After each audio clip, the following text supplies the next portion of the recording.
All right. Good morning, everyone. Thank you for coming. My name is Rhea Dhar, and I'm here to talk about empathy and how it affects animals and humans. So first, what is empathy?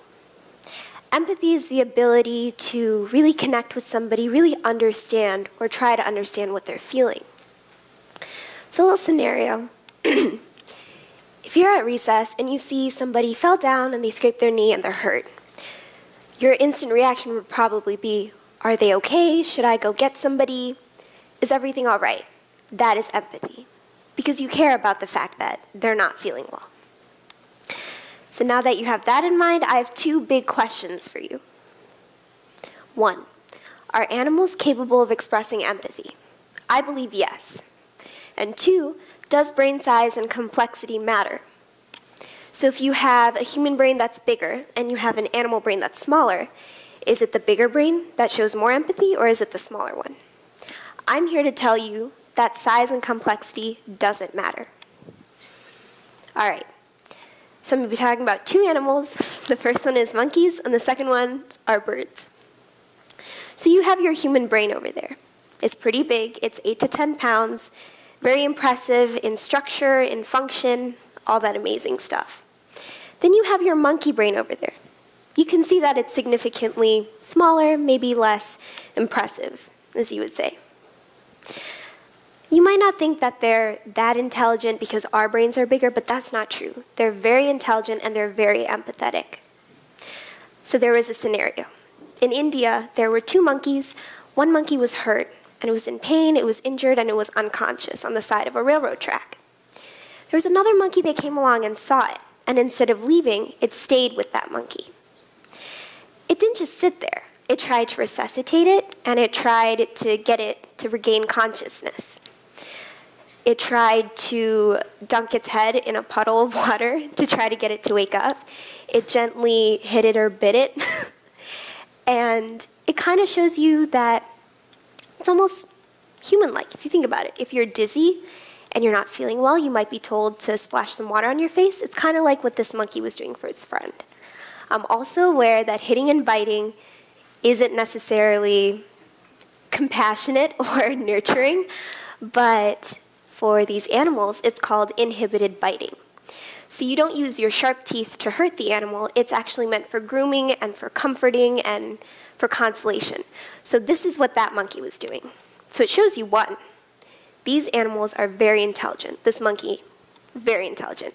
2, yes, they do show empathy. 3, brain size doesn't matter because you've seen it up here. Still very empathetic. Second animal, birds. Now you can see the difference here. You have your 8 to 10 pound human brain, and you have your bird brain. It's approximately, on average, the size of a walnut. So with these small brains, you might think, not as interesting, not as impressive.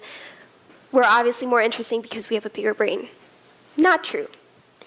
So, another scenario. Birds are very intelligent creatures. And you can see this especially in your New Caledonian crow. These crows, with research and all that, they can reason and understand as well as a human child that is up to 5 to 6 years old. Now with that small of a brain, you can see why that's impressive. Also, we've established that it's intelligent. Now what about empathy? These birds are very empathetic, and a specific example is the Eurasian jay. So you have your male and you have your female, and you have all their kids. The female will stay with its kids in the nest, and the male will go out and get food for everyone, for the family. And instead of getting food that the male prefers to eat, it gets food that the female prefers to eat, meaning it observes what the female likes, and it goes out and it gets that in specific.